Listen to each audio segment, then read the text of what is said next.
बसहा सवारी बाटे डेरावा पहाड़वा हो।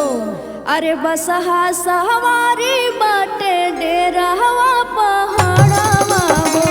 हटले हटेला ना नजरिया देखी शिव के नगरिया। हटले हटाना ना नजरिया देख शिव के नगरिया। हटले हटेला ना नजरिया देखी शिव के नगरिया। हटले हटाना ना नजरिया देख शिव के नगरिया। बसहा सवारी बाटे डेरावा पहाड़वा हो। बसहा सवारी बाटे डेरावा पहाड़वा हो। हटले हटेला ना नजरिया देखी शिव के नगरिया। हटले हटाना ना नजरिया देख शिव के नगरिया। हटले हटाना ना नजरिया देख शिव के नगरिया। ओही रे नगरिया में कार्तिक गणेश रहस। कार्तिक गणेश रहस कार्तिक गणेश रहस। ओही रे नगरिया में कार्तिक गणेश रहस। कार्तिक गणेश रहस कार्तिक गणेश रहस। संगवा में रहस गौरी मैया देखी शिव के नगरिया। संगमा में रहस रे मैया देख शिव के नगरिया।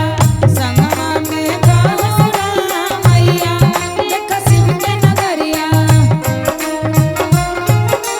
मैया देख शिव के नगरिया। ओही रे नगरिया में भूत बैताल रहस।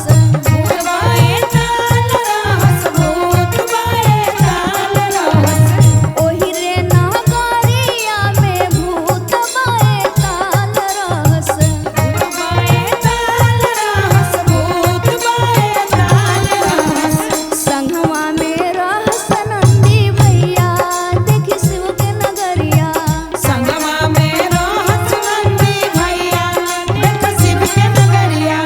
हटले हटेला ना नजरिया देखी शिव के नगरिया। संगमा में रहस नजरिया देख शिव के नगरिया। बसहा सवारी बाटे डेरावा पहाड़वा हो। बसहा सवारी बाटे डेरावा पहाड़वा हो। हटले हटेला ना नजरिया देखी शिव के नगरिया। हटले हटेला ना नजरिया देखी शिव के नगरिया।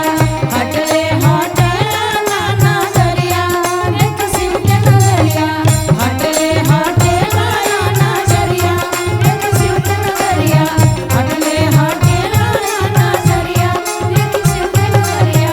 हटले हटेला ना नजरिया देख शिव के नगरिया। हटले हटेला ना नजरिया देख शिव के नगरिया। हटले हटेला ना नजरिया देख शिव के नगरिया।